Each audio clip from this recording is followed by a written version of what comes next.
अस्सलाम वालेकुम। मेरा नाम गुलाम फातिमा है ते मैं बेवा। 4 बच्चे ने आपो अपने घर वाले ने ते मेरा खुदा दा आसरा ते दुनिया दा आसरा है जेड़ा को मैं मांग पेन के अपना खा लेनी। 4 बच्चे ने ते वो आपो अपने घर वाले ने, आपो अपने बच्चों वाले ने, आपो अपने ताने मीने लाके ने। सिवा अल्लाह दी ज़ात तो मेरा कोई वसीला नहीं ते अपना बड़ा औखा वक्त गुजारनी आ पई। अल्लाह दी ज़ात तो बिना कोई वसीला नहीं।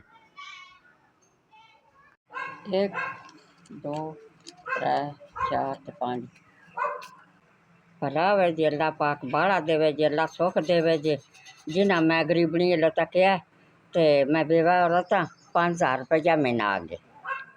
भला होवे जे अल्लाह तुहानू चोखा देवे। बाल बचतदार ने, अपने बच्चे मेरे जड़े ने वो छड़ गए ने, मैं कलम कली बेवा है। शाला जीवते रहो। तुहाडा गले 5000 रुपया आ गया। मैं अपना कुछ सौदा सूद थोड़ा बड़ा लियावां दी, खावां दी, दुआवां देवां दी। बसते रहो। अल्लाह दी ज़ात आबाद करे जे। अल्लाह दी ज़ात एदी भी दूना देवे जे जेड़ा गरीबां नूं संभाल दियो। सही।